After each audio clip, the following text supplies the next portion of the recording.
Who says you need sunshine for a spring football game? That's not the case in Lexington for much of the day. It's been snowing. This is 90 minutes ago in the Commonwealth. Snow all over the field. Equipment moved, players leaving for the locker room. And then all of a sudden, Mother Nature said, you know what? Let's go ahead and spruce things up.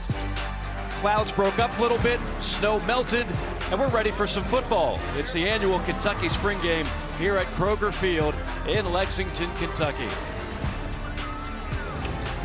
Welcome, everybody. He is the former Ole Miss All-American Deuce McAllister. I am Mike Morgan. Great to be with you. Extended spring game coverage throughout the next couple of weeks here on the SEC Network. And Deuce, when we talk about this Kentucky program, this is no longer just a basketball school. Kentucky's coming off another 10-win season. They're second in 4 years. Sole possession of second place in the Eastern Division. 6 straight bowl games, 4 straight bowl victories for Mark Stoops and company. They have made their mark here in a short amount of time. Well, Coach Stoops has definitely made his mark, and you can see him putting his stamp on this team and how they want to come out and play and how they do things. And so when you talk about Kentucky, now it's not just like you talked about basketball. It's football included. And I think that we are going to see another show from this team this upcoming year. Even when Kentucky was having success a few years ago under Mark Stoops, we were talking about the running game, we were talking about the defense. We weren't talking too much about quarterback. That has changed after last season.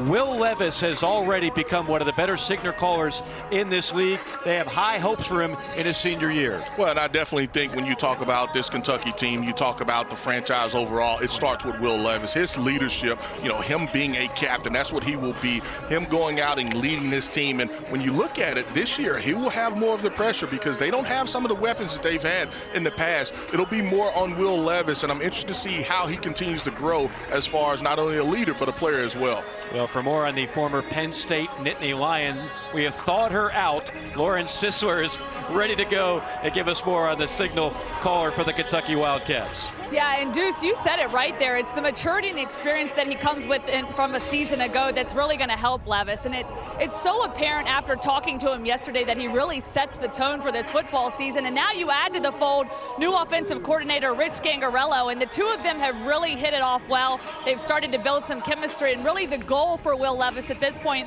is not to be coached, it's to become an extension of this coaching staff. And really he's doing just that, is his willingness to learn and to tweak the things within his framework.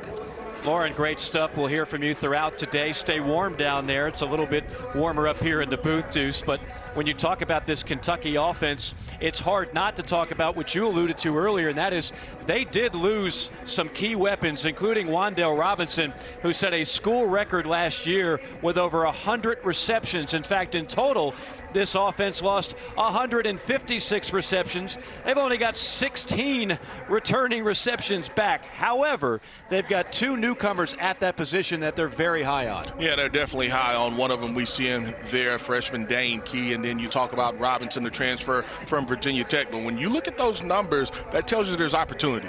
And so if you're willing to put in the time, not only in the classroom, but out on the practice field and go out and get some type of chemistry with Will Levis, then the opportunity is there for you, and that's what they're expecting, big things from Dane Key.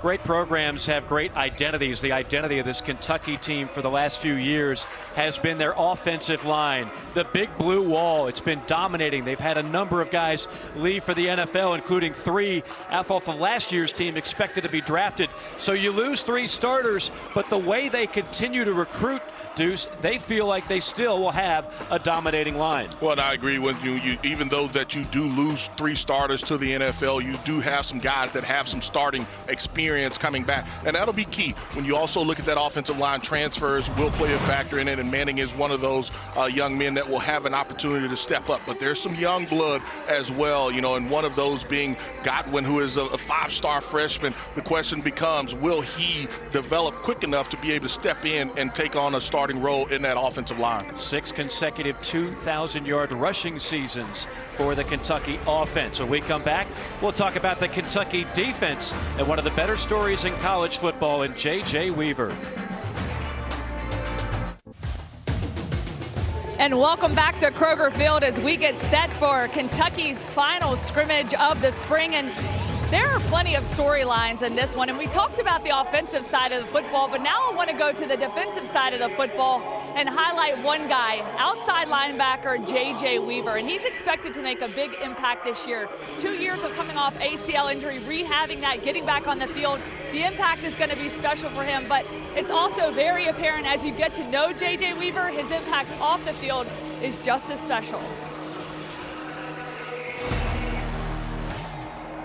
Under pressure and sacked, J.J. Weaver. And let me tell you something, J.J. Weaver is a special kid for Kentucky. He's got 6 fingers on his right hand. You can't help but notice J.J. Weaver now. Picked up by J.J. Weaver. But for most of his life, he's tried to hide what makes him unique. The Kentucky linebacker has polydactyly, a condition in which a person is born with extra fingers or toes. It appears in approximately 1 in every 1,000 births. Always hiding my finger, never tell nobody, because, I always picked on, bullied, because being different about my extra finger, and they used to call me an alien.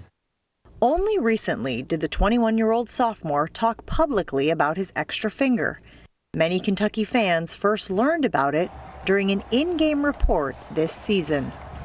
J.J. Weaver is embracing the 6 fingers, and believe it or not, they are fully functional on that right hand and actually helps him to grip the ball and catch the ball better. I'm a big UK fan, and so I was just watching the game and my ears perked up. Kay Cambron, a 3rd grade teacher in Lexington, heard the report and decided to reach out to the Kentucky football program. Because not only was she born with extra fingers, 2 of her students were as well. A few weeks later, Miss Cambron's class got a visit from a special guest. How y'all doing? Hi, how are you? I have an extra finger, so what made me different, what made me come out here and speak to you guys, just to inspire you guys to be different, follow your dreams. Has anybody made fun of you for your extra fingers? Man, every day they still do, but it is me. It is. That's why I came to talk to you guys, because it's okay to be different. It doesn't matter if you look different or not.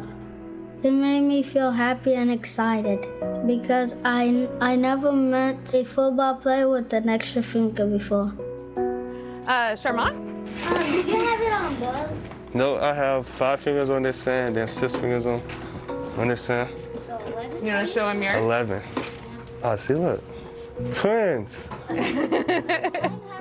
Having somebody like JJ come to the class and show his extra finger, what does that show you?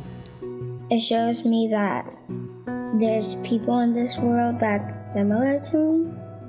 Everybody should feel special about themselves. I'm not the only one that have this story. So me just opening up, finally telling my stories and having positive feedback on my finger is a blessing. Trying to give the young kids hope.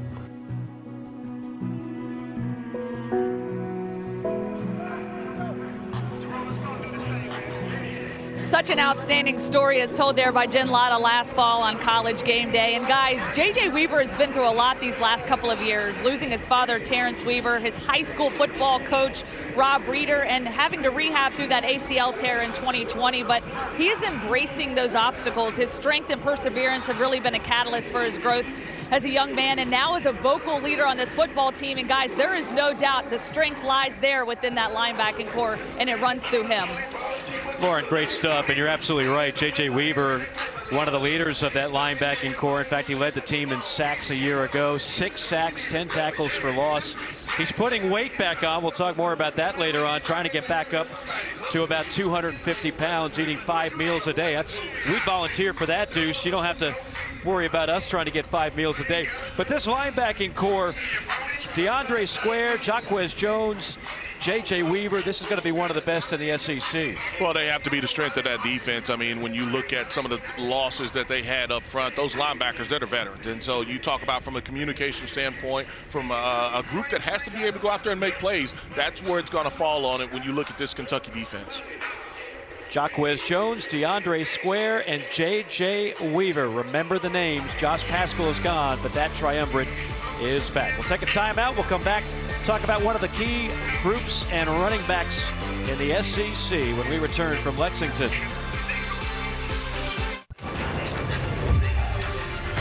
Well, like a lot of teams across the country, the Kentucky Wildcats will have some changes this year in the coaching staff, particularly on the offensive side.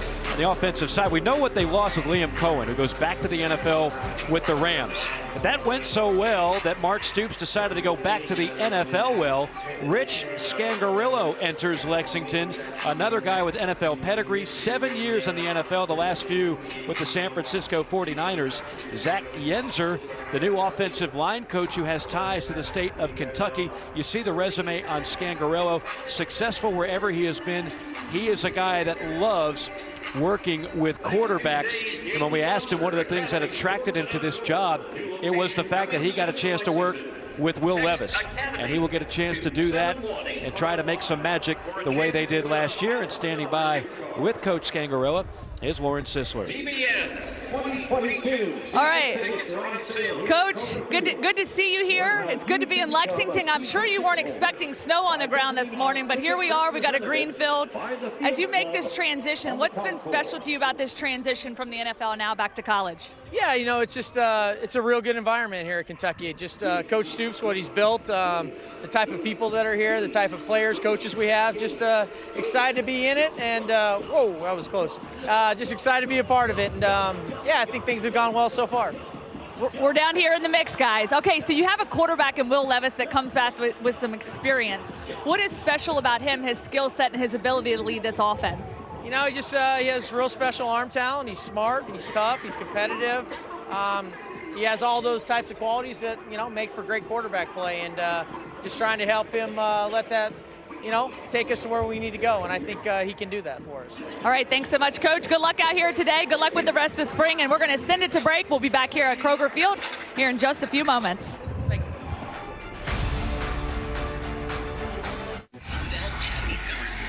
Well, you think about the success of Kentucky football the last few years. You think about the ground game, 6 consecutive years of 2,000 or more yards rushing, and Chris Rodriguez has been front and center for much of that. He's got a chance to become the all-time Kentucky rushing leader, surpassing one Benny Snell, who also played for Mark Stoops. Chris Rodriguez comes in off a season where he averaged over 6 yards per carry, 1,238 yards. Deuce McAllister, a position you know a thing or two about running backs. What impresses you the most about Rodriguez? Well, I think when you look at him, he's a 3-down back. And what I mean by that, he has the ability to be able to catch the football. Obviously, running the football, he has that ability. And, you know, I'm kind of surprised that he did come back, particularly when you talk about rushing for over 1,200 yards. But you just talked about some of the things that he wants to accomplish from a personal level. And I think the opportunity to graduate as well and to be able to enjoy that senior season was one of the reasons that he did come back. You've got Rodriguez back. You've got Cavassier Smoke, although the coaching staff was quick to point out we got guys ahead of Smoke right now. They're very high on Jatan McClain, particularly his receiving ability out of the backfield. A guy we won't see today, but they're also high on is Lavelle Wright. So they've got some depth. Well, some depth, and when you have that depth, now I can work some of those other guys in, and you talk about being able to finish a game with Rodriguez being fresh. That's what you have the ability to be able to do. And so to be able to give different looks to teams, play 2 tailbacks at time, they can do some of those things with the different weapons that they do have. Kentucky averaged just under 200 yards a game a year ago. When we come back, we're ready to get this thing started. Let's play some ball in Lexington.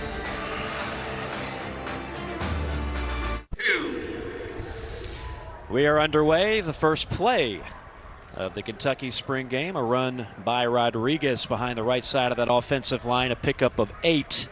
No score will be kept. It's going to be the offense versus defense, 1 versus 1, 2 versus 2. They hope to get about 75 reps in total for this game. Levis, the quarterback, in blue. Going to flip it near side. That's Rodriguez. Rodriguez breaking a tackle at midfield and shoved out of bounds in plus territory. That is something we expect to see more of, Deuce, more receptions by the backs. Well, I definitely think, I mean, it's easy for the quarterback to be able to just find his spot, to be able to find the check down. The thing that you like is Will Levis's movement in the pocket there. There was a little pressure by J.J. Weaver from that defensive end spot, and he was able just to move to be able to find the back for the check down. 13 yards on the reception. Running clock in this game, so it should move rather quickly. From the 44 of the white, it's Levis. On play action, all kinds of time. from the pocket, delivers a strike complete at the 28-yard line. That is DeMarcus Harris. We mentioned him earlier. He's got the most returning receptions on the team with 12. Mike, anytime that you can run the football like they do, then play action becomes a factor. And the only thing that I want Harris to be able to do is just snap out of that deep out a little quicker. You saw that took some time to be able to develop. And, I don't know if Will be able to hold the football as long as he did, if it's not in a controlled scrimmage atmosphere.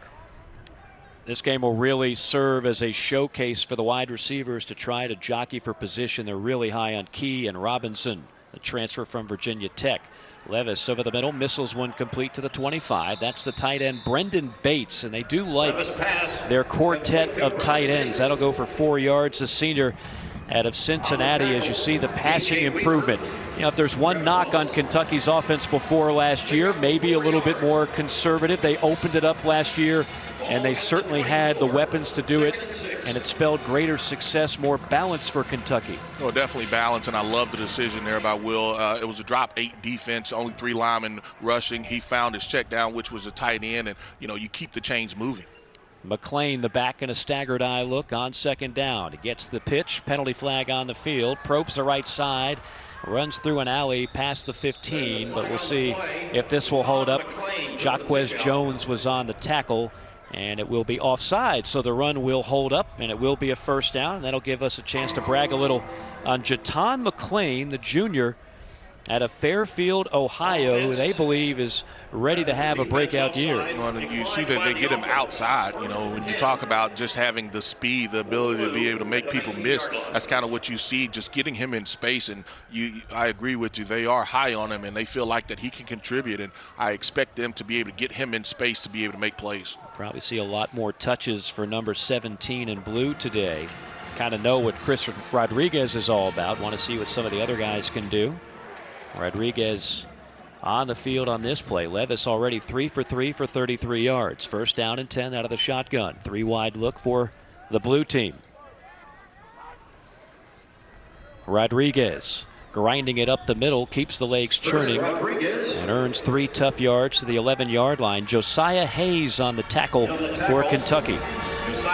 And that's one of those defensive linemen that has to be able to step up. We talked a little bit in the pregame show about them losing a lot of guys in that defensive front, and if Josiah Hayes can step up for them to be able to give them another contributor on that defensive line. Octavius Oxendine will not play today. They expect big things on the defensive line for the junior. Now 2nd down and 7 for the blue team. Split twin look. Levis out of the shotgun. 3-man rush. Levis from the pocket. All kinds of time. Now going to scramble. Out to the 10. Foot race over to the 5. The corner. Dives to the pylon. Did he get there? I think they're going to call him down right there at the 8-yard line. They're going to say he was touched. He probably would have gotten there if it's not the quarterback in the spring. Just a great job. You see him only rushing 3, and he doesn't like to check down options. And with the field being compressed, he does the right thing, not force anything, and runs with the football. And I'm going to say he was probably tagged down right there at the 8-yard line. So it's like we used to play in the schoolyard. Well, I don't know about you, Deuce. You might have played tackle and gravel, right? Nah, it was touch, but you were going to argue that you wouldn't have gotten me down there. That's right. That's right. 3rd down and 4. Levis out of the gun. White defense showing blitz. Here it comes, and dumped off, caught by Rodriguez, and Rodriguez will scamper for a touchdown. So an impressive opening drive for Will Levis, Chris Rodriguez, and the blue team. 8-yard touchdown. Well, I love the call here. You talked about the pressure coming off of the edge, and they had the perfect call, which was a screen. And it's just like a little slip screen to the running back out of the backfield. You just want to slow those guys down a little bit. And for the back, his job is not to get hit. His job is not to get picked off, and make sure he has a clean line to the quarterback so he can see him to be able to make that catch and then obviously get in the end zone. Rodriguez did have 3 touchdown receptions a year ago.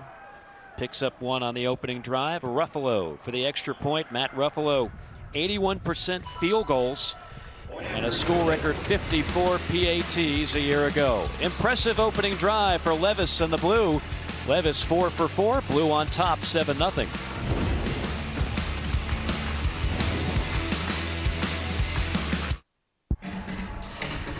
Impressive opening drive for that man, Will Levis, the senior out of Madison, Connecticut. Of course, came from Penn State. Didn't get a chance to throw much for the Nittany Lions. Last year, he became the first Kentucky quarterback with 15 passing touchdowns and 5 rushing touchdowns since Jared Lorenzen did it back in 2003.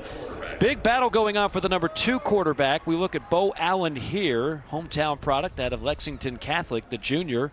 Rips one and incomplete at the 38-yard line. Tried to hit the tight end, Jordan Dingle. And that's one that Jordan Dingle has to be able to catch. He kind of tries to turn upfield before securing that football. I like the progression. You can see just right there with Bo Allen, his progression being able to go to 1 to 2 and then the backside to the tight end. But he's just got to, Dingle has to secure that football before he turns up the field. Allen put up ridiculous numbers in high school. His father, Bill Allen, was a quarterback for the Wildcats back in the mid to late 80s. On second down, between the tackles, good hard running straight ahead that time. That is Mike Brennan, who doubles up as a wide receiver as well. Mike Brennan, the junior out of Dublin, Ohio. Jordan Lovett on the stop. Yeah, nice job of your fullback being able to block the backside of that, and you get a lot of push inside from that offensive line to put them in a favorable position in 3rd and short here. 8-yard pickup sets up the 3rd down and 2.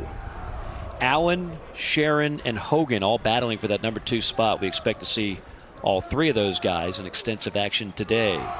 5 in the pattern this time, and it's in and out of the hands of the intended target. That is Rashawn Lewis, the son of the former Hall of Fame linebacker Ray Lewis. And that's one where Rashawn, he has to come up with that football. I mean, that's a nice football, nice throw by Bo Allen, and it's in his hands. And I think he felt the pressure from the defensive back there, and he just didn't secure the football. So 2 passes here for Bo Allen that his guys had their hands on him. They just don't make the play. Regular season game, this might be a head-scratching decision. Hey, it's a spring game. Just go for it. 4th and 2 from your 38. Why not? Out of the shotgun. 2 to the left, 1 to the right for Allen.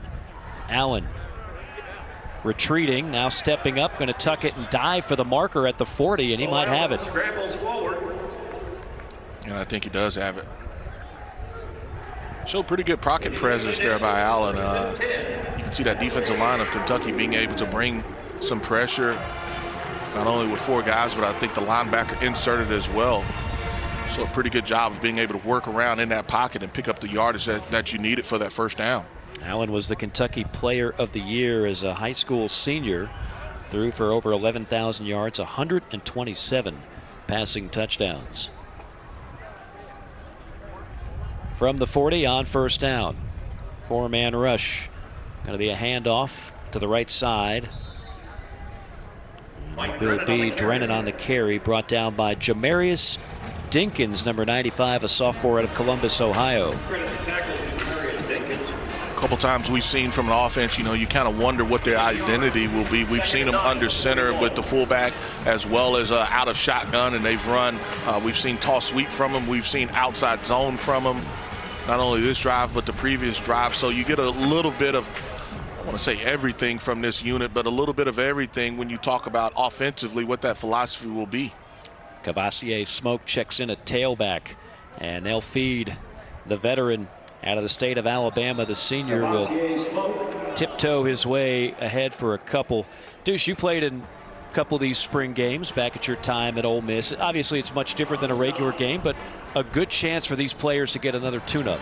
Well, definitely a good chance to get another tune-up, and right there you saw gap scheme with them pulling the guard, and so you see the versatility, but also from a player standpoint, it's the culmination of the spring for you, the hard work that you've been able to put in. Now you get an opportunity to be able to go and show it as you go into summer workouts. 3rd down and 7 for the Blue. Allen. Nobody open. Allen trying to make something out of nothing. Scampers ahead to about the 47-yard line. That'll be shy. Sam Anelli on the pressure, number 91. They believe he's going to be a good one. A sophomore out of Nigeria. And I think that would have been a sack right there in a regular game. He does a nice job on the twist, on the stunt, and he did be able to get at least a hand on the quarterback. And so we saw the offense be able to convert a 4th and short, but that time they're not able to, and just a nice job of running a twist stunt by that defensive line. Not a whole lot of fun to play defense in these games, right? You can't deliver the hit like you want. Well, you can't. You got to be a good teammate in that situation. You got to be a good teammate, because this is not the opponent for you in a typical manner. That opponent on the other side is your teammate. So you don't want to hurt a guy that you need later on in this fall. Now, next Saturday, April the 16th, we've got a half a dozen more SEC spring football games headlined by the defending national champion Georgia Bulldogs. That'll be on ESPN2 at 1 o'clock Eastern Time. With Lawrence Sisler, Deuce McAllister, I'm Mike Morgan. We've got the Kentucky Blue-White game here today. Not actually keeping score. It's more about which players can progress. We've got some interesting positional battles on both sides of the football. We've got a new offensive coordinator for Kentucky, their second in as many seasons, and of course we've got Will Levis back under center for the Wildcats, and that has a lot of people high on this Kentucky team again in 2022. McClain, the deep back, on first down.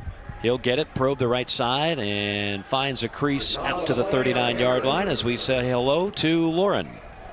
Yeah, guys, yesterday in talking to Will Levis, we obviously saw a lot of confidence coming from him as he enters into his second season here at Kentucky as the starting quarterback, but he always has room for improvement. He says he really wants to improve on the turnovers, the decision-making, the footwork, and the technique, and that's where Rich Scangarello comes in and has really already helped him to make those significant improvements in those areas. As a quarterback who already showed a tremendous amount of progression last season, Scangarello elevates him to that next level, and it can be seen with the relationship and the chemistry that they built even in the short month they've been together. Yeah, they just seem to both be in sync with one another. It's at the point now where it's not so much coaching, it's collaborating. And one of the things that Scangarello talks about when he kind of gushes about Will Levis, he says he's a very good processor. And if you're calling plays and you're trying to get a young quarterback to learn a whole new playbook, you need to be able to process. Well, and I think from an offensive coordinator, you want to find out what he does well. Even going back to that last play, you saw that throw was low, and then some of that is footwork. Some of that, I know that's one of the things that he has been working on, but you have to be in sync with what the route calls for, and my footwork has to be good as well. Let's see how the footwork here is on 3rd and 6. Throw is right on target. Out in the flat, it's Robinson, and Robinson weaving his way down to the 37-yard line. Great run after catch by Tavion Robinson, and that gives us a chance to brag on the transfer from Virginia Tech, who had 113 grabs and 9 scores with the Hokies. And then you can see this is just one-on-one, and this is just giving my playmaker an opportunity to make a play. And you see once he gets into the open field, he can make guys miss, and that's a throw that you have to be able to make. And Robinson obviously makes the catch, and he picks up a first down for this Kentucky offense. 24-yard connection for Robinson. Scangarello told us you will see a lot of Robinson in this spring game. They want to see what he can do. He, along with Dane Key, could be the top 2 receiving targets this year for Kentucky. You lose over 100 grabs from Wan'Dale Robinson, who set the school record a year ago. He's off to the NFL. I really like the packages that they use, whether you're talking about 2 tight ends, 1 back. They go with a fullback in the backfield. We've seen them in empty sets. So they're going to give you a lot from a defensive standpoint that you have to be able to prepare for, and whether you want to play base defense, a regular 4-3, or whether you want to go nickel to some of those looks as well. Levis trying to lead the Blue to his second touchdown drive. Throws this one on a roll out, complete at the 30, breaking a tackle at the 25, and finally spun down to the 22 is Robinson. Another good pickup in the Kentucky passing game. That'll go for 12. We talked about the personnel. Now you see some of the formations. This is just a bootleg and just a delayed out from your receiver, from Robinson. And so we saw him run the quick out earlier, and now this is just a delayed out of the bootleg from the quarterback, and low pressure off of the edge, get rid of it, give my playmaker another opportunity to make a play, and he picks up another first down for you. Remember, that's a secondary that lost Yusuf Corker, who was one of the more prominent defensive backs in the league the last couple of years. So there's some fresh blood in the secondary for Kentucky this season. That ball is on target, little bit of a juggle, and then the grab by the freshman Dane Key, who they have high hopes for, the reigning Kentucky 5A Player of the Year. When you talk about a rocket of a throw, that was a rocket by Will Levis, and like you talked about, a little bit of a bobble by Key, but he doesn't lose as far as the concentration. He's able to catch it. That ball gets up on him probably quicker than he wanted it when you look at Key's perspective, but as soon as he's making that break, it's right there. So nice job by Will Levis being able to get it to Key as soon as he's making that break. Key's father, Dante, played linebacker for the Wildcats back in the day. Another impressive drive for Will Levis, now 7 of 8 for Levis, 98 yards and 2 touchdowns as Ruffalo cashes in on another extra point. Just really like the throw here by Will Levis, and you can look at your defensive back kind of almost thinking, Tyrell Angie thinking that it was going to be tipped up in the air, but Key is able to kind of hold on to it, bobbled it a little bit, but he's able to double catch it in a sense. And Key and Robinson leading the way on that drive. Lauren Sisler, what do you have? Yeah, Will Levis just came off the football field pretty fired up. He ran off to the sideline and said, that's how you anticipate the throw. That's how you anticipate the throw. And he obviously talks about that with the chemistry he's trying to build with these guys, and very high on his wide receivers and getting that rotation going. And he wants to build up that confidence within them. And obviously, that's exactly what he's able to do, talking to these guys. That's how you anticipate the throw. And he knew Dane Key was going to be right there for it. Well, Laura, when you talk about anticipating, I don't know if Dane Key was anticipating, because that was a rocket. I mean, as soon as he makes the break, that was a good reaction by Key to be able to hold on to it. But that's one where you see a young player being able to play with a veteran and understanding, hey, look, as soon as you make this break, that football is going to be there. And so as soon as he did, it surprised him. You can tell his reaction, it kind of surprised him, but he's talented enough to be able to hold on to the football. You might give an assist to his shoulder pad on that reception. There you see Levis. Lauren mentioned the confidence of Levis. I'm confident that Will Levis is living his best life. I'm going to tell you what, he's going to the Masters tomorrow. He's going to the Kentucky Derby. He's going to Keeneland next Friday. Keeneland began today in earnest at 1 o'clock after the snow settled. He's already got an NIL deal that's in the neighborhood of 6 figures. He's doing okay for himself. Yeah, I think so. I think, the decision to be able to transfer and be able to come here and just do the things that he's done for this football team and just take it to the next level, he's doing pretty good. And he's led the Blue to 2 opening touchdown drives. And just like that, quarter number 1 is in the books from Lexington. Second quarter action coming your way after this timeout. It was not easy to get a hotel this weekend in Lexington, not just because of the spring game, but Keeneland beginning today. Everybody familiar with the Kentucky Derby. Those around these parts very familiar with Keeneland, one of the more beautiful horse tracks in the world, and they do a terrific job twice a year. They get it done in April, they get it done in October, and several thousand fans ready for that this season as you look at some of the Kentucky ranks this year. And again, the passing game, 225 a year ago. They certainly believe that number can be improved upon, Deuce. The running game, kind of get the feeling they're going to be okay running. The question is, what's the ceiling this year for the passing game? Well, I think, if you're able to hit that number with the passing game, I think obviously that's going to be because of your quarterback. And that's just him improving, him growing, and being able to grow with some of those transfers. And you talk about Key being able to step up. There's going to have to be other guys that step up as well. You're not going to put all of that on a freshman, but a lot of that will be because of your quarterback, Will Levis.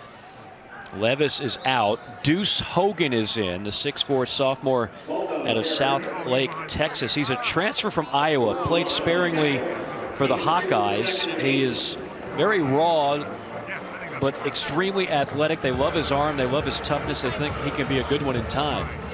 And that's just, experience. That's reps. That's being able to get in this offense. That's learned from a veteran like Will Levis, be able to come in, be early, leave late. That's some of the things that you're going to have to be able to do. Drennan in the backfield dots the I for the Blue. On 2nd down and 8. It's Drennan with a head of steam. Tripped up, but second effort's going to push the pile past the marker And all the way down to the 35-yard line, Luke Fulton, the linebacker, finally on the tackle after a gain of 12. Just love Drennan here. Just keeps his feet moving, and he gets skinny in a sense, and guys just missing. Some poor tackling there by the White defensively. They've got to do a better job of wrapping up, but really nice running by Drennan by being able to just slide off of guys and then keep his feet moving. Drennan was the number 21 running back at a high school, according to ESPN, out of Dublin, Ohio. Of course, Ohio, a major recruiting area for Coach Stoops and company. On first down, little slip screen inside to McClain, but bottled up quickly after a gain of about a yard. Nice job of catching that football there by McClain, but one of the things he's going to learn real quick is once I catch it, I have to get upfield north, because you've got all of that traffic. Those defensive linemen and linebackers, they're tracking the football. They are in pursuit. That turns into a pursuit drill. So as soon as you catch it, you take 1 or 2 steps, and you've got to get north up the football field. Swarming defense there by the White team. Of course, it's a defense that lost a couple of key players in Pascal and Corker. Love the linebacking core we talked about earlier. Still going to try to get another defensive back out of the transfer portal. In fact, talking with Mark Stoops yesterday, they want 2 things out of the portal. They want another defensive back, and they want to find themselves another offensive tackle. Yeah, I think when you look at it, overall, that's really what this spring is about, particularly when you have the transfer portal and guys have the ability to move, whether that's during the spring or, anytime really as far as movement is concerned. But once you have your evaluation of what your team looks like, it's almost like the NFL in a sense where it's free agency and see who's in the portal, how can they help my team. And, I think really when you look at it from a defensive back standpoint, losing Vito Tisdale to an ACL this spring really accelerates them needing that position. Yeah, he'll be out for the season in all likelihood. On 3rd down and 9, heavy pursuit, and that time Hogan had to just throw it away. Jordan Lovett was flying around, and he's a sophomore out of Ratcliffe, Kentucky. They are really excited about Jordan Lovett and what kind of player he can be. Well, I really like the job to be able to blitz off of the edge, and then him getting to the quarterback and breaking down in a sense where I'm not going to allow this quarterback to kind of shake me or juke me out of, once they brought that pressure. And you talk about pressure on a 3rd and 9 situation, long down and distance. We've seen this Kentucky White defense be able to drop guys in coverage, but at times also bring pressure, whether that's off the edge or up the middle. This will be a 52-yard attempt. Ruffalo's career long is from 50. That came against Missouri in 2020. Snap and hold are true. Kick is on the way. It's weaving and pushed to the right. That might have been some wind. It is a windy day here in Lexington. Now the field goal is off the mark. Timeout on the field.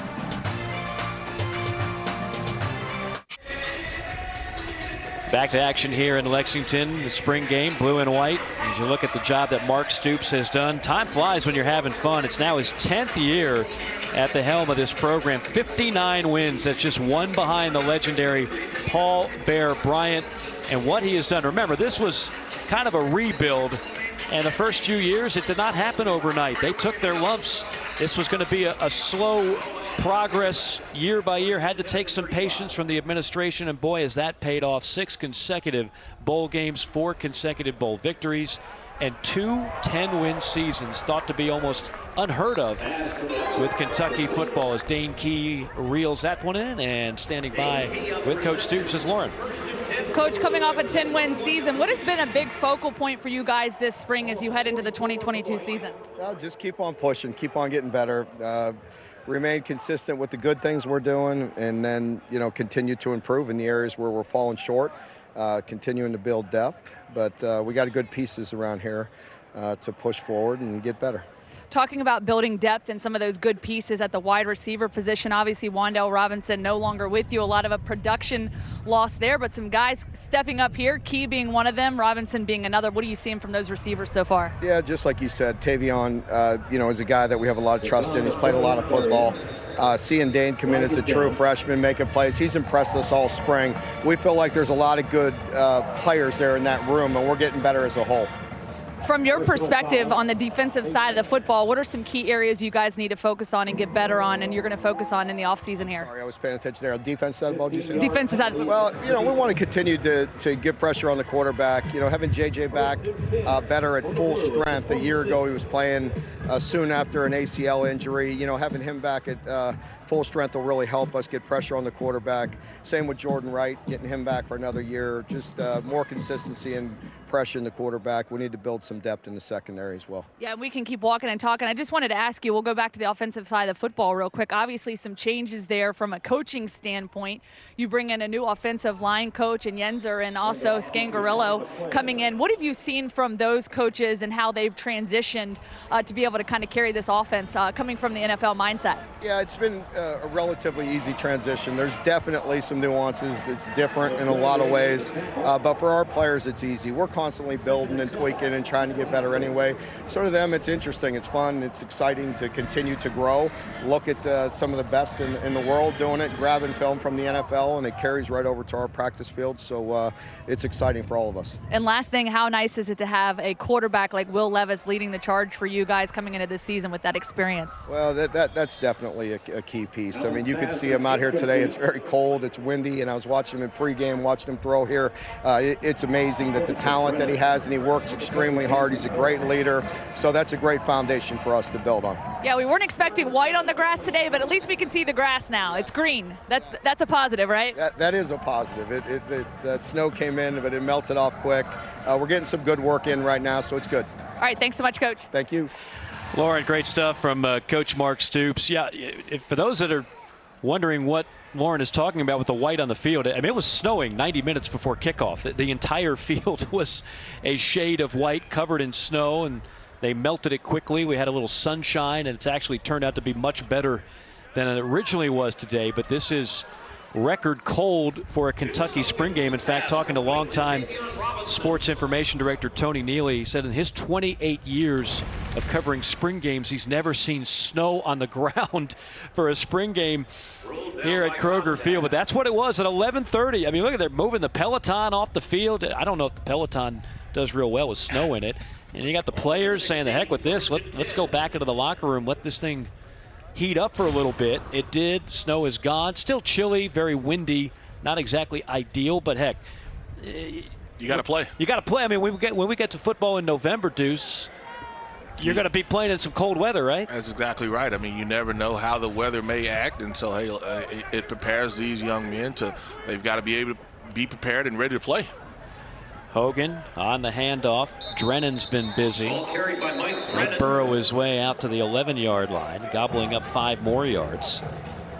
It's Deuce Hogan on this drive. We've seen Levis, we've seen Allen, and Deuce Hogan. We'll eventually in the second half see Kaya Sharon, another sophomore out of Somerset, Kentucky. And really like just the job offensively that they've been able to do, some of the things that they've been able to do. We talked about the personnel. We've talked about some of the different plays and just guys making plays for those quarterbacks. And offensively, they've been able to do so. We'll see how this drive culminates. 2nd down and 5. Ball spotted at the 11. It's Hogan out of the gun. Plenty of time. Rips one toward the corner. Complete at the 5. And down to the 3.5-yard line. That'll be a first down. That's Rashawn Lewis, his first reception. Just a nice job of being able to fit the football in there on the out route, and pretty good coverage by Lewis. By Williams there on just a quick out, but just an accurate throw by Hogan on that reception. Well, now 1st down and goal inside the 5-yard line. Confidence building drive perhaps for Deuce Hogan. McClain to his left. And trips to the near side for the blue. Hogan backpedals under hot pursuit. Did they call him down or not? Either way, he throws it away. Joel Williams was breathing down his neck. Joel Williams, the junior out of Baton Rouge, Louisiana. And Coach Stoops said, hey, look, that's not a sack there. Just mark it back at the 5-yard line. In a game, I think it would have been a sack. But well, now the ref has thrown down a flag. here, and I think that's probably intentional grounding. Yeah. I don't know if Coach Stoops sees that. The defensive coaches are probably yelling, saying, yeah, the defensive coaches are yelling, saying, no, that's a grounding. That's right. And they're going to decline it. So it was intentional grounding, but it's declined. So they want to get some red zone inside the 5 work in. There was a pressure and there was a delayed blitz there by Joel Williams, and he would have been the individual that got the sack. So they'll decline it, try to further build a little confidence here on this drive, and now Bo Allen checks in at quarterback on 2nd and goal. 5 in the pattern for Allen. Missiles one over the middle, but incomplete. Tried to thread the needle to Rashawn Lewis, but good coverage there by the Kentucky secondary. And I saw Jalen Geiger, one of the guys in there. Jalen Geiger, who's got a tough task to replace Yusuf Corker, who was an all-SEC performer. Yeah, and a little confusion there by that secondary before the snap. They were fortunate enough that underneath throw they were able to get a couple hands on the football, but you saw some confusion there, and that's kind of what happens when you try to replace all SEC players and then you lose another one to injury in the spring. Now Allen will stay in on 3rd and goal. Allen to his right, taps it, fires it, bobble. That should have been a touchdown, right in the hands of 89 Chris Lewis. I think you're going to take a timeout here to stop the clock to try to get one more play in. I think that's what Coach Stoops was saying, that they wanted to get maybe one more play in with the offense right before the half. But yeah, that should have been a touchdown. As you run across the back line, you've got to be able to come up with that football, and he never was able to secure it. Lewis was not. So we'll have what really equates to an untimed down here. That'll be the final play of the first half. It'll be a 4th and 3, and Hogan will get back in at quarterback.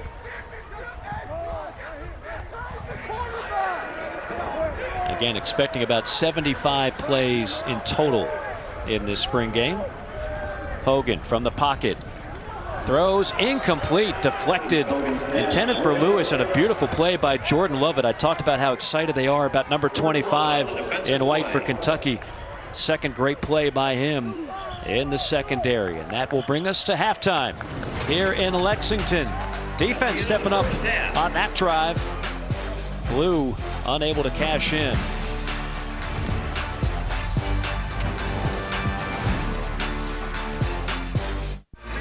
Welcome back. 2nd half action about to get underway from Lexington. The Kentucky spring game, a chilly one at that, here from Kroger Field. Mike Morgan, Deuce McAllister, Lawrence Sisler.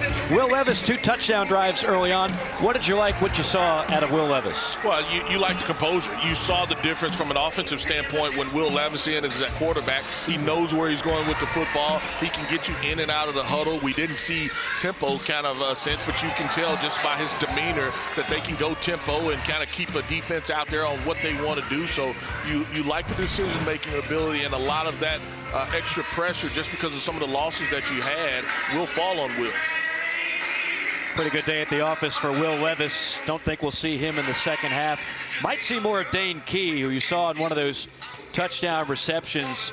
Talented freshman, 6'3", 190 pounds. Mark Stoops says he is the outside wide receiver threat we've been waiting for around here for a long time. Well, and for him, it's just going to be reps. It's going to be able to get on the same page with your quarterback, understanding on certain routes. This is where to look for the football, being able to see SEC defenses, see how teams play him, whether it's bracket coverages, whether it's, you're going to get man-to-man press coverage. He'll get different looks. His role will continue to increase with this team, though. Now the NFL draft is less than 3 weeks away. April 28th, 29th, and 30th. We'll have every pick once again on ESPN, along with our usual expert analysis. It's also available on the NFL Network, and ABC's coverage focuses on the prospect's journey to the draft. All 3 days, also on ESPN Deportes, ESPN Radio, and the ESPN app. What was it like for you getting ready for the NFL draft, Deuce? Stressful. I mean, you've been going and training since, late January, mid-January, and to finally have that opportunity to hear your name called, and for the young men that don't get their name called as far as drafted, you can still make a productive career in the NFL as an undrafted player. So, good luck to all those gentlemen that are preparing for it. And like I said, if your name doesn't get called, it's not the end of the world. You can still go and play in that league. Who gave you the phone call? The New Orleans Saints. I mean, who specifically from the Saints? Well, I talked to Coach Jim Haslett, Coach Randy Mueller, but, I had talked to a couple other teams even before the New Orleans Saints picked me with the number 23 pick. On first down, from the pocket, hit as he throws, perfect strike to the 45, and then the ball is jarred loose, recovered by the Blue. That is something that was a major issue last year for this Kentucky team. Turnovers, somehow they won 10 games being minus 11 in turnover margin, something I've never seen before. Yeah, you never really see that, and that's one where Upshaw does a nice job of being able to make that catch as he's running that flag route. But he's got to hold on to that football, and maybe it's just the cold weather that he didn't squeeze it all the way and felt that contact. But even before the throw, there was really nice pressure by Josiah Hayes being able to get maybe a possible sack on the quarterback, but also the offense was able to recover it as well. Quarterback on this drive is Kaiya Sheron, who we talked about earlier. You see the numbers. I don't know what UTEP, I don't know what the secret sauce was for the Miners, but I can tell you for Kentucky, they won in spite of the turnover margin, because when they weren't turning it over, they were controlling the clock on the ground, playing good defense. And again, they won a lot of close games. When I think back of these 10-win seasons, these bowl games for Mark Stoops, so many of their signature wins have come down to the fourth quarter and even the final minutes. Well, that's a poised team, and that's a team that, doesn't they're not going to get rattled. And so when you talk about being able to go out and execute, whether it's offense or defense, and be able to close out a game, that's exactly what they did. And I think that's, when you talk about a head coach, that's a team taking on the persona of your head coach. This building was deafening last year when they defeated Florida at home. That was part of a 6-0 start for Kentucky. Then they would drop 3 in a row. Georgia, Mississippi State, Tennessee, all quality teams. 2 of those losses were on the road. And then they finish up with 4 consecutive wins and then a bowl win over Iowa in Orlando, 20-17, the final score. And you see, again, second 10-win season in 4 years. 5-1 in games decided by 7 points or less. That has become a trademark of Mark Stoops' teams. They don't blow people out typically, but they win a lot of close games. Well, you're not going to rattle them. And I think that's them being able to stay in that football game, and you're not going to rattle them just because the game is close. And so, Coach Stoops has his quarterback back with him. When you talk about just the losses on defenses, can my linebackers and secondary keep me in a game to, if it's in the fourth quarter, we like our chances because we know we can finish off ball games. Cavassier smoke on that last carry, good for 3 yards. He had a monster game against LSU, 12 carries and a career high 104 yards. But you get the sense he's going to have to do everything right, not just on the field, but off the field, to stay in the good graces and high up on the depth chart with some talented backs ahead of him, including Chris Rodriguez and Jaton McClain. Lavelle Wright, again, not playing in this game, but the sophomore out of Louisville is a guy who certainly will get his fair share of touches this year as well. Sheron unable to rifle that one complete at the 19-yard line. It was intended for Chris Lewis, who had the touchdown drop earlier today. You see the difference. Again, Will Levis is an NFL quarterback. With all due respect to Allen, Sheron, and Hogan, there's a little bit of a drop-off. Well, there's a drop-off, and you may not have the same level of receiver as well, and understanding the offense. That's one of the things that some of these younger players may not be there with their development in this offensive system, and that's where just the difference that they have to continue to get those young men ready to play, once Will Levis does graduate and leave. They'll go for it on fourth down. From the pocket, tap and fire, leaping catch at the 20-yard line by Rashawn Lewis. 14-yard pickup. Well, you really just like his ball placement here, because you don't want to lead your receiver so much that he is hit and dislodged of the football. And so really nice job by Lewis being able to understand and know that, hey, look, it's going to be a little bit behind. I've just got to be able to make a play and catch this football for my quarterback. Sheron now 2 for 3, 39 yards through the air. Sophomore from Somerset, Kentucky. Hey, that hot, fiery ball they call the sun is making a cameo. Look at that. There's sunlight here at Kroger Field. couple hours ago, you would not have thought that at all. Yeah, I mean, it was literally snowing 2 hours ago. When we walked out of the hotel room this morning, it was like a sleet storm.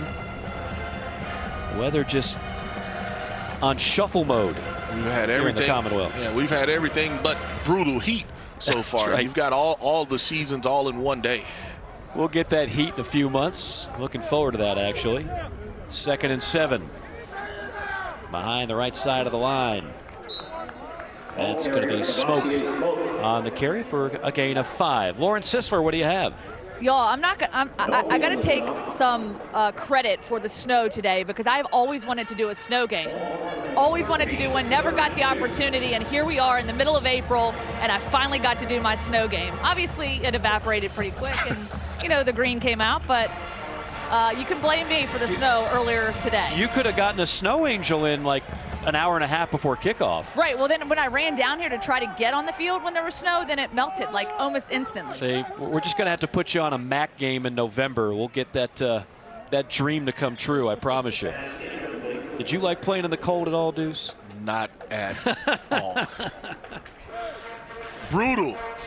It was brutal, and you felt it. I mean, you talk about the hits, and you know, one of the things that I learned in the NFL was, you know, when it's, I guess, freezing temperature, you don't have water or Gatorade on the sideline. They give you chicken broth. Right. It's chicken broth, and I'm from the South. I never knew that, and so it's like, man, what do you drink? We give you chicken broth. Chicken broth. So chicken broth in the cold. You could do what Deuce Staley did in the hot. You could drink the pickle juice, right? I was used to the pickle juice. That wasn't a problem. It was just the freezing cold. How do you try to hydrate in it? That's Clevan Thomas with the catch in the flat. He missed last year with a torn ACL, because he's actually one of the more experienced wideouts on this team. Well, any time that you're coming off that ACL injury, particularly with a skilled position, you want to just make sure he has confidence. And one of the things, you know, running straight forward, that's not the issue. It's being able to plant. It's being able to trust that once I plant, I will be able to make the move, and, you know, my knee isn't going to give out. And so, you know, credit to the strength and conditioning staff as well as the medical staff for being able to get a couple players back from those ACL injuries. Sharon trying to cap off this drive with a touchdown. 1st and goal from the 6. Handoff straight up the gut and piled up at the goal line. Did he get through? He did. A touchdown for Drennan. Just a really nice job. We've seen Drennan earlier with another run where he was able to just to be able to get behind some of those offensive linemen and keep those legs moving. And here it's just inside zone, and he finds that soft spot in that, behind that line, and he's able to get it just enough across to be able to have a touchdown. And so you'll see him line up as a receiver. You'll see him line up in the slot. You'll see him line up as a tailback, whether it's single back and or with the fullback. But he's a weapon for this offense. It's funny, it might be a spring game, but when you're that close to the goal line, you want to get 6 no matter what. Oh, you want to score. Ruffalo, a doink shot, a missed extra point, and a nice drive by Kaya Sharon and the blue team. Back with you from Kroger Field, Mike Morgan, Deuce McAllister, Lauren Sisler. 3rd quarter.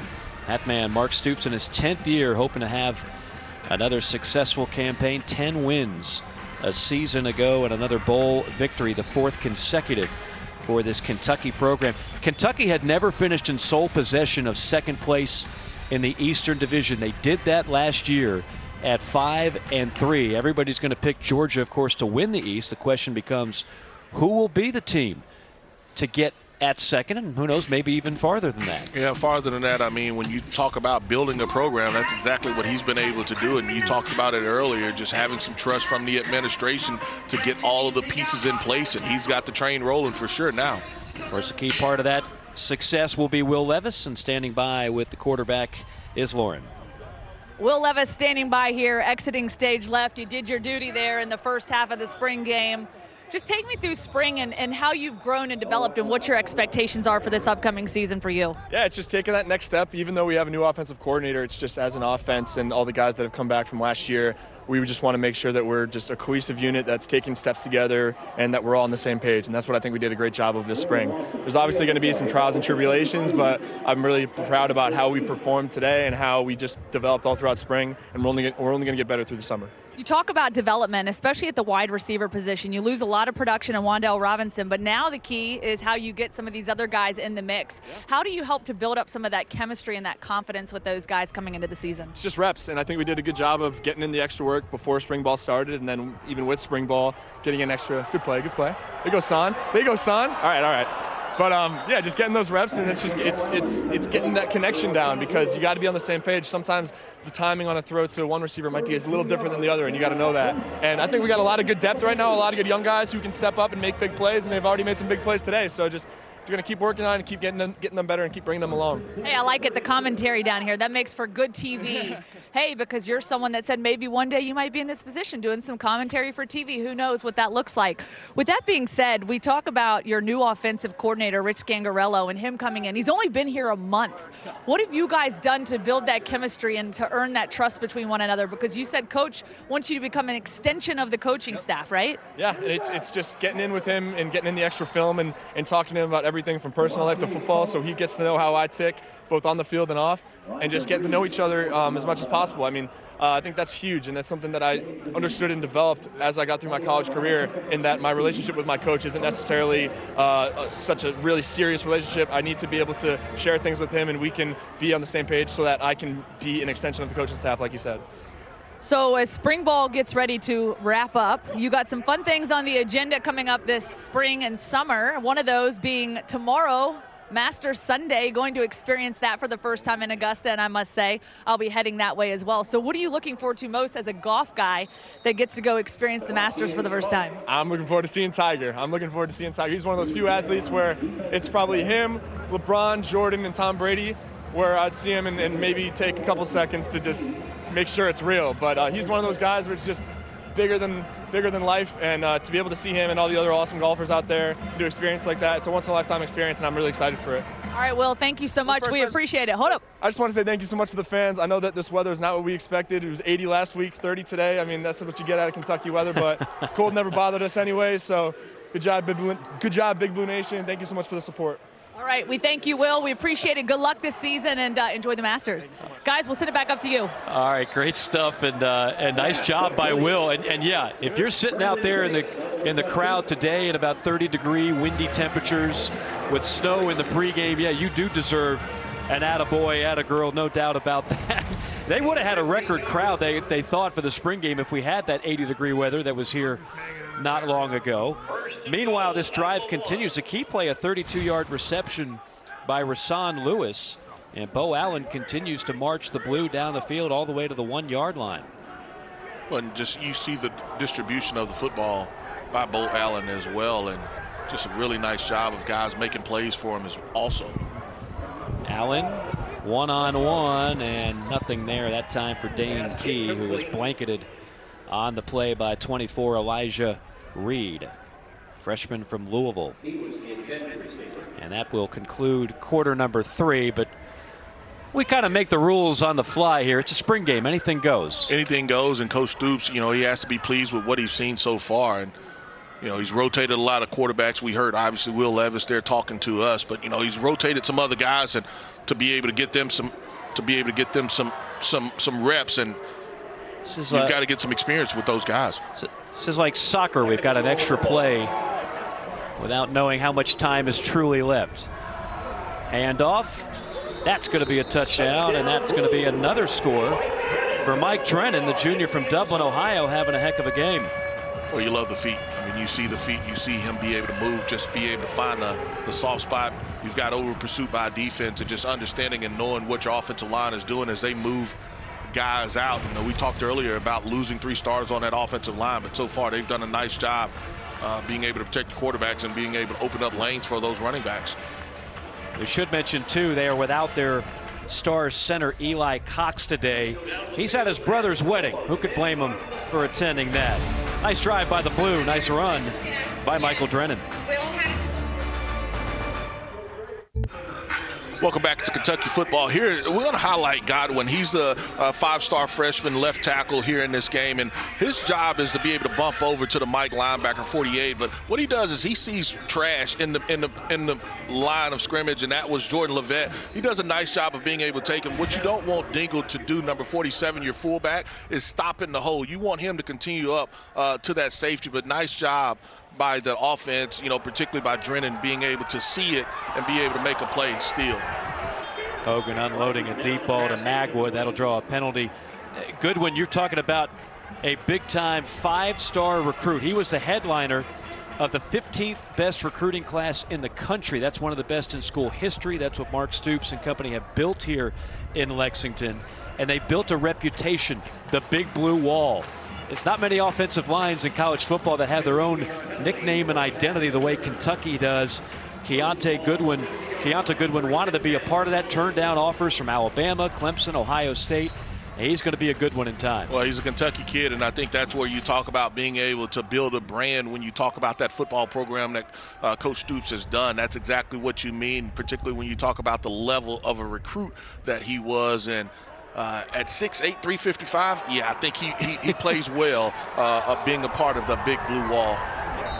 Nice shake and bake there by the fullback, Justin Dingle, transfer from Georgia Tech. They like their fullbacks this year, Wheatley, Dingle, Jack Varga as well. That'll go for 15 yards and a first down. Well, normally you have a lot of success being able to be a blocker, and they throw you a little bone to be able to get you the football out in the flat and let you be able to make some plays, and so nice job. I love that reaction. It's like, because as you mentioned, if you're a Kentucky fullback, you are going to block. You're not going to get nearly as many touches as you are lowering the shoulders and blocking people, but every now and then you get a chance to put a highlight together. It's a nice job there of the quarterback. There's probably been 3 or 4 snaps from quarterback to center exchange where it looks like it's almost bobbled or a little late. It's a nice job by the quarterback just be able to get that center exchange snap, get it to Kavasier Smoke. Yeah, 9-yard sprint for Smoke. And it's always hard on a quarterback and a center when you're rotating as much as they have. Mm-hmm. We've seen them rotate 2 quarterbacks on a drive, and obviously being able to do it here, that center just has to kind of know and understand that each quarterback, they accept the snap a little bit different each time. And a little comfort level that you lose when you have the lack of continuity. And again, the guy that is going to start at center this year is an awful good one. And Eli Cox, he's not available for this game. But Eli Cox is back. Kenneth Horsey, another returning starter, is back. He'll be the left guard. And then you've got room for 3 new starters. And, we just talked about Goodwin. You've got some other guys fighting for those spots, whether it's Buford or Wilson or Jeremy Flex. And Manning is another one, just to be able to throw his name in the ring. And that's one of the things that they'll continue to kind of develop as far as that offensive line. One, that you have to have 5, but you've got to get some quality depth. And so normally you want to play anywhere between 7 to 8 offensive linemen in a game. Deuce Hogan. Got 2 deuces here. One in the booth, one at quarterback right now for Blue. He's the most important.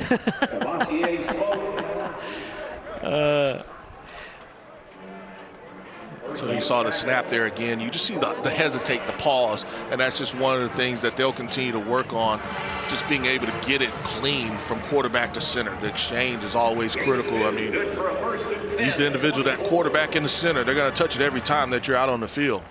By the way, we've talked so much about the offensive line during this drive. We'd be remiss if we didn't mention Zach Yenzer, the new offensive line coach, also from the NFL, from the 49ers, and goes all the way back to his days at Fort Mitchell, Kentucky. So he's a Kentucky guy. He got awfully excited about the opportunity, and he gets a chance to go back to where he calls home. And he was a guy who played and coached under the late John Schlarman at Troy. Of course, John Schlarman made his mark here at Kentucky and passed away a couple of years ago, but John Schlarman is so much the name that will forever be linked to the identity that is the Big Blue Wall with these Kentucky offensive lines.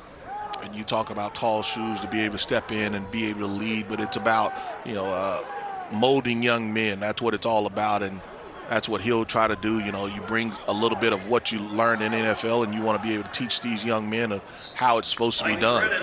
Hogan completes one to Drennan. Lauren, do you have more on the story? Yeah, you talk about Coach Schlarman. He was truly a champion of this program, and Yenser hopes to carry on his legacy. Yenser, a player and coach, as you said, under Schlarman at Troy, carries a lot of his knowledge and perspective, but he also carries himself and values relationships just as Schlarman did.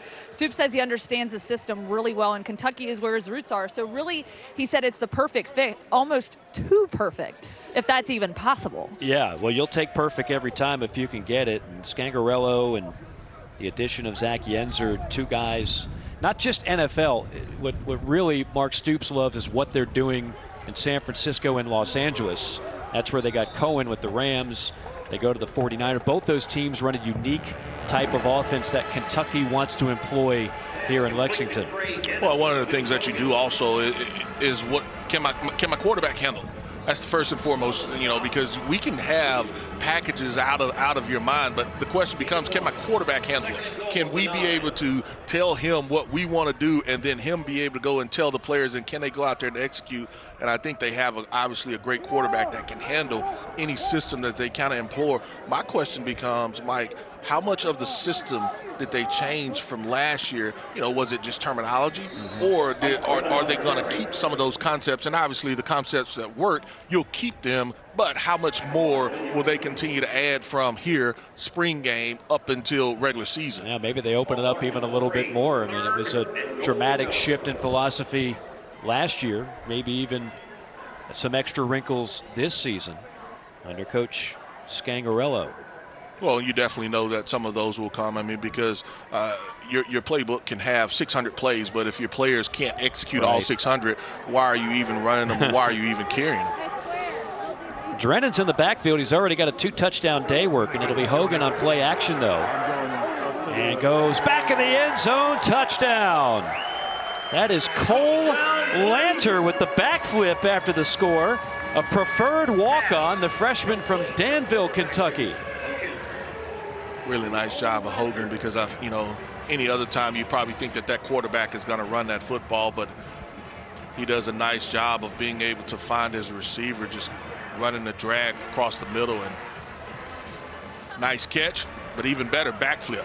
Yeah, on a day like today, I mean, even if you're a backflip specialist, that's a risky move.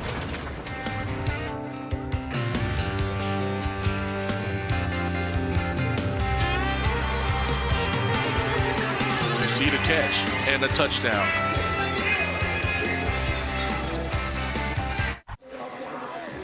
All right, we got a running clock here at Kroger Field, just over 5 minutes left in this spring game, and I know J.J. Weaver here is excited about it because he's been over here shivering a little bit. He finally took the coat off.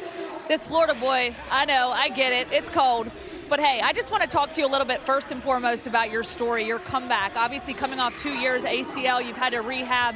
You've been through a lot, you've lost a lot, but you've also inspired and encouraged a lot of people. How has your story and sharing your story really helped you to come out of your shell and really make an impact on the field and off the field? It helped me mature a lot better, lead.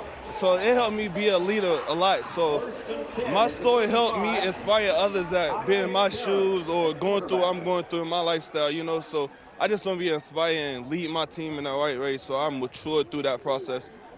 And leading your team, you've really stepped up as a vocal leader. I know earlier this week in practice, you told the guys you didn't like what you saw in defense, get in the film room. How have you been encouraged and inspired by other guys around you to really step up and be that vocal leader? Like getting from Josh Allen or Josh Pascal, all them guys, looking up to them, they helped me lead. So they my role models on leading the team. So like how they move, how they lead us, I'm trying to follow the pattern for me, for all in the future. All right, so here's the deal. I've got in my hand here the J.J. Weaver nutrition plan, okay? And at the top right now it says 4,100 to 4,600 calories a day. I've actually been told by your nutritionist we're bumping it up to 5,000 calories a day. Pretty impressive stuff. So you want to gain about 20 pounds before the start of the season. Looking down this list, okay, so you've got to eat 2 meals before practice in the morning? Okay, so how does this whole thing work? When you run down this list, like what are some of the things you're eating that you have to load up on so you can gain that 20 pounds? I drink a lot of carbs, so like milk, eggs, a lot of grits. I love grits. So in the morning, I eat like. You like the cheese grits or sugar in your grits? Cheese grits, sugar grits, all that. Yeah.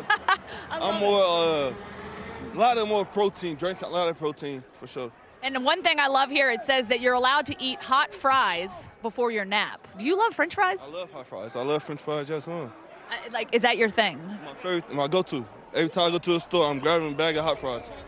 I love it. This guy right here, guys, J.J. Weaver, he's got the whole rundown here. I don't know about you guys up in the booth, but I wouldn't hate getting to eat 5-6 meals a day, especially carb loading, lots of pasta, lots of French fries. I don't know, you kind of have it made. You think you're going to get there 20 pounds? Most definitely. It's basically about me, you know, if I want it bad enough. So I want it bad enough, I'm going to do it. Most definitely. J.J. Weaver, he wants it bad enough. Guys, I'll send it back up to you in the booth as we close this thing out. We got a little less than 3 minutes on the clock. Well, I'll tell you, Lauren, not to brag, but during the heart of COVID season, I put on 15 myself. So it is possible, and I didn't have 5,000 calories a day. I just didn't do any activity, any exercise, Deuce. Well, if JJ's looking for a few pounds, I can lend him a few. I mean, I can lend him a few. You'll lend him a few? Yeah, and he can keep it. He doesn't have to give it back to me. And, you know, we were good all the way into the grits with sugar on it. Yeah. I got to put a little salt on my grits. I can't have sugar. Mike, what's your go-to meal? See, I asked him when we talked about this, how about pasta? He said, oh, yeah, a lot of pasta. So I could eat pasta every day. I can do that. I mean, pasta, you know, any really type, you know, it doesn't have to have a lot of sauce. You know, just give me a little meat with it and we're good to go. Absolutely. I'm not afraid to carb load now. I just don't need 20 extra pounds like my man J.J. Weaver there. Well, as you can see, it's a running clock. We're under 2 minutes. We've played 70 snaps so far. Coach Stoops telling us yesterday they wanted about 75. So he's right on target to hit the mark that he wanted.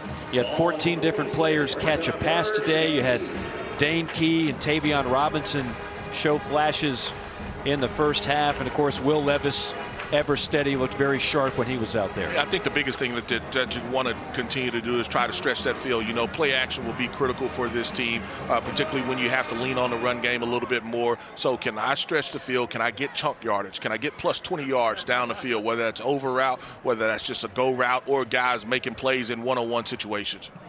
Sharon over the middle, incomplete. As Luke Leeper can't hold on. And that's the last play, and that's one where you hope he's okay. And, you know, even though you have a minute 8, Coach Stoops had his mind set on 75 total plays, and that's what it was. And you see even a deep end there. That would have been about 14 to 15 yards. But, you know, pretty good showing by both groups, some flashes by all units. The weather wasn't ideal, but overall it was a well-played game. And a lot of the things that the coaching staff told us they wanted to see, we saw it today. The Kentucky spring game is in the books for 2022. We'll put a bow on this when we come back from Kroger Field.